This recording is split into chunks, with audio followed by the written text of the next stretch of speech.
Good. How have kind of your early evaluation 10 days in of how your guys have been handling Good. it? It's really been fun going through, because you get through one season, you get a second season so much more fun because they've been through it. Mm-hmm. And they know the offense, you can build off it, you can keep expanding it, and kind of what they can. I say can and can't do, what you need to work on helping it better. So that's what we spent a lot of time on, is taking each one of them, seeing them through a season, because they both, the top two guys played some. Obviously, get a chance to see what they did during the season, what they need to work on, and be able to work on that and continue on, and then let the offense grow and build, because we've been here a year now, and they know the offense, at least a verbiage terminology, and we keep building on, which is awesome. Can you offer kind of an evaluation of where Jalen and Jason kind of stand at this point? It's a daily evaluation, I guess. Is that fair to say? Probably. I just keep saying, I always tell those guys, competition is daily. Every day you have to earn it. I remember Tom Brady or somebody's made that quote someday, like, I practice like I gotta earn my starting spot all the time. So you're earning it all the time. We evaluate film all the time, and so on and so forth. They both have done well. We keep working on obviously minimizing errors, and doing that kind of stuff. We want to be explosive, so working hard to be explosive and so on. But the great thing is the ability for them to be able to run and use their feet is fun, and throw off platforms are really good. We're just working really on getting them to keep getting better and better on platform, if that makes sense to you guys. Just being able to be collect, and they're spectacular on the move and so on and so forth. Now we have a chance to keep working on it, get to stay in the pocket, making throws within the pocket when the pocket is there to make those throws and so on. So they're both doing well. All the guys are doing well, and it's just fun to keep growing every day. There's gonna be ups and downs. I'm not naive. There's gonna be some moments where you're really good, and then not so good, and just learn from them. Because I always say there's never a bad play in practice. The result might not be great, but you always learn from each play. As long as you learn from the play, it's a great play. That's how I always tell those guys, you're gonna learn all the time, and just don't make that same mistake over and over and over. Why do you think Lance was comfortable enough at the start of camp to say that he expected Jalen to start? The last couple of games, obviously played really well. I'm sure is that how he felt like. We played really well offensively. We got a chance to win those last couple of games, and so on. Then spring ball went well, and so on. So then, obviously, like I said, he did a nice job. Texas was great the rest of the games. He did a really good job, and so on and so forth. And then, obviously, through spring and so on, kept building off on that. Kept building on that. The greatest thing is what happens is, I tell you guys this all the time. Competition makes each room better. Each position is better through competition.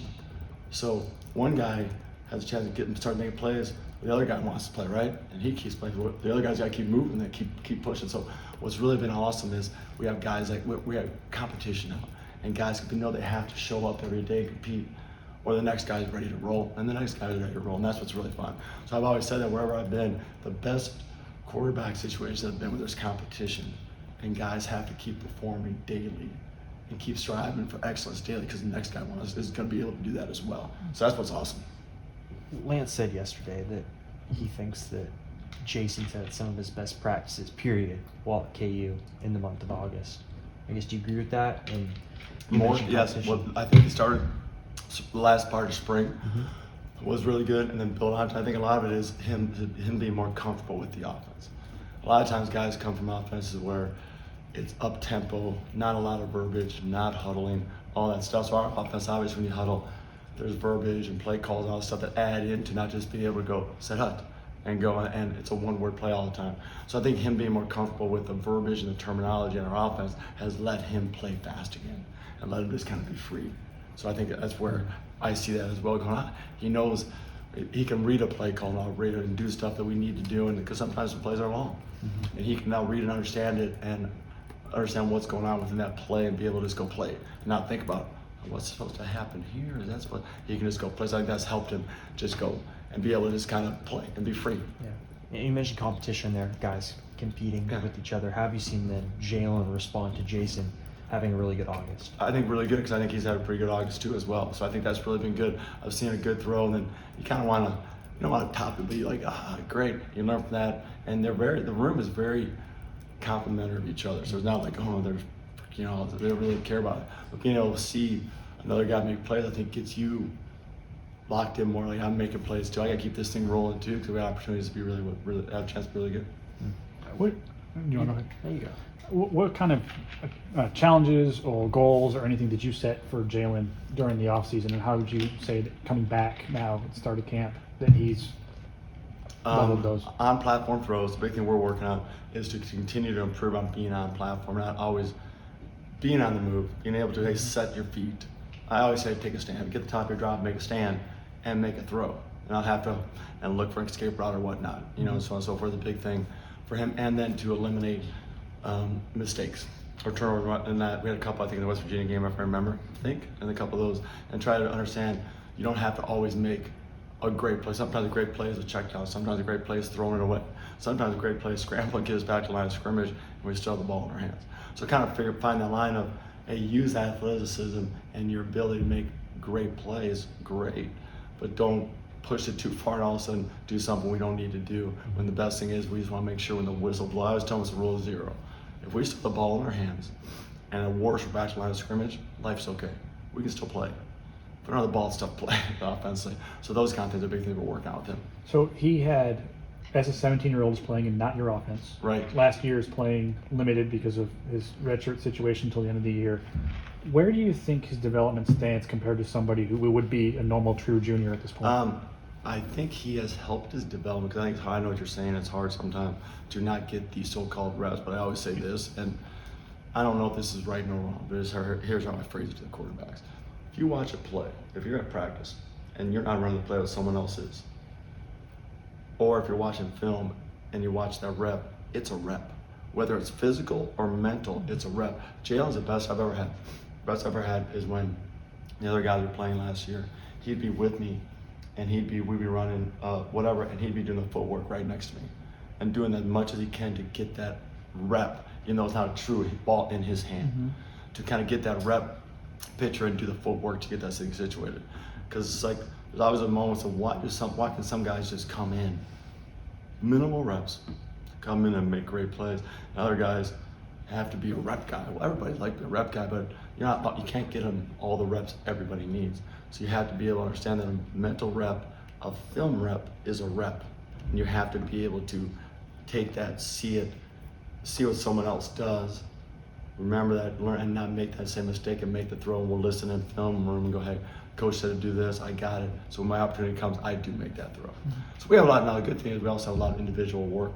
So we get a lot of throws with individual work. One-on-one, the way we practice, we get a lot of reps. With 2 huddle and all that kind of stuff's been really great to help guys get large amounts of reps. But I think, I don't know, I can't tell you exactly where other people are in terms of development, like how in comparison to him, but I think he's done as good a job as I've had of being able to catch up and really do a good job being ready to roll without getting the so-called physical reps last fall. Sure. He spoke a little bit, and we had a chance to talk to him a couple of times thus far, about, you mentioned comfort in the offense, but the other side of that is being able to diagnose and see what's going on defensively. Yes. How much do you think, maybe it's film work or just a greater understanding of the speed of the game, he now can really dissect the defense?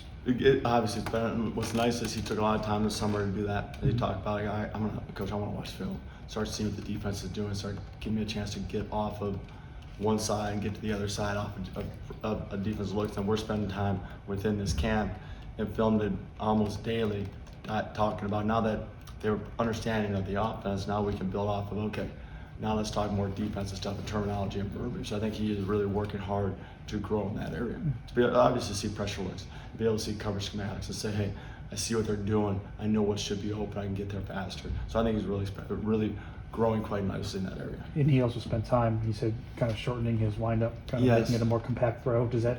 Yes. How does that pay off? And that's for what we him? talk about the fundamental stuff, is where he is so, he'll circle a little bit, but he does it so fast, guys do that and get away with it. We're just trying to keep the ball up just a little bit more. A lot of times what happens is a guy, once you stride big, you get long. So sometimes he'll get a longer stride. Now he does it really fast, so he gets away with it, but you're actually losing velocity and lengthening the time it takes for the ball to get someplace. You're lengthening your release, which is actually slowing down, where some of his best throws are all of a sudden under duress, and I call it a quick front foot pound. As you're faster, your front foot gets down, the faster the ball gets released.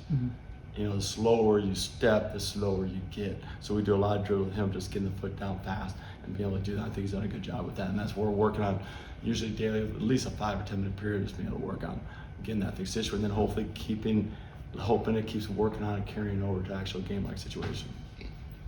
Hey Jim, you last year you got Vasco a commitment late. I know you can't speak to this, but you got a recent good news early. Is there a time where you'd like to get a quarterback when you're recruiting that year? And talk about the evaluation process you guys used?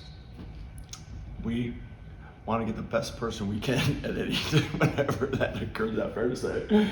And that's all it is. So to me, it truly doesn't matter. Honest goodness, I don't sound naive, but in any situation, whether you get it late or early or whatever happens, wherever, whenever, if it's a person that's the one you want, it's always the best. Very naive, very general answer, but in theory, it really is just getting the right person is the most important thing, and then letting it roll after that.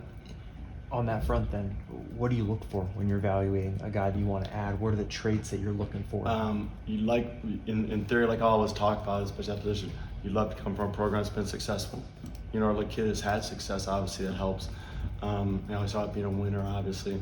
You look for guys that I call it loose and sudden, that have a quicker release, that are loose and can make plays in all different directions. The way the game's changed right now, there's very few offenses or guys that can just stand there and have this perfectly formed pocket and stand back and be big and strong. It's just hard nowadays because defenses are so good. Speed of the game, defense is sped up so much. So impressive by the guys playing. They have to be able to make plays at their feet. You have to be able to move around. So guys who can extend plays, you know, make decisions, which is always the hardest. Hopefully, seeing statistically how they do, are they a touchdown, interception type stuff? It doesn't matter to me in those situations. But obviously, being successful and being able to make plays. Really, I like that guys that can make plays on platform and off platform and can kind of ad-lib a little bit and make those plays when things aren't going great. I guess the best way to look at it, you know. And then as you go through a process, you like to learn about the kids. I call it functional intelligence, the ability to process large amounts of information in a short period of time. How much can they understand? Because why is it sometimes when kids can be really talented, but one kid becomes better than the other kid or whatever, picks up faster, well, he can handle things better. So you hope throughout the process you learn about those kids and how successful, how much they can handle in a short period, how much information they handle, and how long they can read something and do it, or they can just do it. And I think that's sometimes the hardest part of the process. Yeah, and so you didn't mention like arm talent or arm power there. So I'm curious, like philosophically, then, do you feel like you can improve that when he gets in the program? I think you can improve. People always say you can only. There's things you can. To me, I look at something and I go, here's what I think I can work with. Because if you watch film, sometimes you're like, okay, I guess I've had coach a long time. Something I'm like, I don't know if I can work with that. Like that has been hard for me to fix or handle, or that's a tough thing. That, hey, I can work with that a little bit. If a kid drops ball a little bit, maybe has a longer release or a slow front foot, I'm like, I can work on that. I can work with some of that stuff. I really feel good about being able to quicken things up a little bit. You like to have kids who are just, I will tell you this, sometimes accuracy is sometimes the hardest thing to coach. I know it sounds crazy, but there's certain kids, I think James Franklin said it right one time, I think listening to one of his clinic deals, he talks about some kids just have great spatial awareness, the multi-sport kids. The kids have great spatial awareness, the point guard in basketball, the shortstop, the hockey player, lacrosse, kids that are multi-sport kids. Just why can some kids just see a gap and throw and other kids can't see a gap, and that's why the multi-sport is really important. The kids that have played multi-sports are always fun to deal with too, and so on, as they can kind of see things and just be able to, get off things and see and find a gap, find a lane, and have great accuracy, which is sometimes the hardest. Accuracy is sometimes tough, because you say, why can't a kid throw it 10-yard wide, and then why do other kids throw it 100 miles per hour and just can't get to it? You know, but I do like some things, and some things I can, and I think I can work with kids who are longer stride, kids who shorten them up, that kind of thing. Some things you just can't, or I can't. Yeah, and going back a little bit, something you said where there's no such thing as like a bad practice run. Yeah, right. For early in camp, for example, Lance talked about Jalen saying that he had some throws he probably wished he had back. How different is he in practice with some of those throws where you're like, ooh, maybe bad decision, versus in a game? Like, how different is he in terms of that decision making in practice versus game? I think sometimes guys will there's this line where kids have to figure out what they can and can't get away with. Does that make sense? Where you got to kind of let the leash roll a little bit, but now it's not fun all the time because sometimes things don't go perfect. But you kind of hope you can see it, make them realize that's a no can do, so they won't do it on Saturday. So I think there's the line is sometimes, to me, there's throws that are tight window throws, throws that are like, what are you doing? You got to try and eliminate the what are you doings, and then let the fine line sometimes keep working. Go, you can do that if you need to in a crucial third or fourth down situation. that's why we try to put kids in situations like that and have those situations. So I think he's handling it well. I'm hard. Anyone knows me as a coach, I'm hard. I want to challenge him. So I want practice to be hard. Like Coach always says, practice should be hard. Games should be easier. So you're going to challenge him, let that go. But yeah, so you got to sometimes let yourself go, see what you can and can't get away with, so you don't do that on Saturdays. Do you find it odd to know, looking back in your career, who your guy is going to be come week one? I mean, have you been in a lot of positions in the past where you have a pretty good idea of who your starting quarterback will be for the opener? Like in all the years I've coached? Yeah. Good question. I think for the most, it's all different. Yeah. Sometimes it separates really quick. Sometimes trying to think. Sometimes it separates real quick. Sometimes it's really, a lot of times what happens is, that I know this is a really generic answer, but it will work itself out. Just over time and over practice, it just starts working itself out. And you kind of just keep putting kids in situations, and usually what happens is separation does occur for the most part, and so on. And then sit down with the coach and let that thing roll after that. But I think we all see that most of the time it'll works itself out. It really does. I know it's really general, for lack of better words, but most of my times you could have a 2 or 3 person race, for lack of better words, and then just as practice goes, however many practices you're allowed to have, just kind of work itself out and usually gets pretty cleared by game day.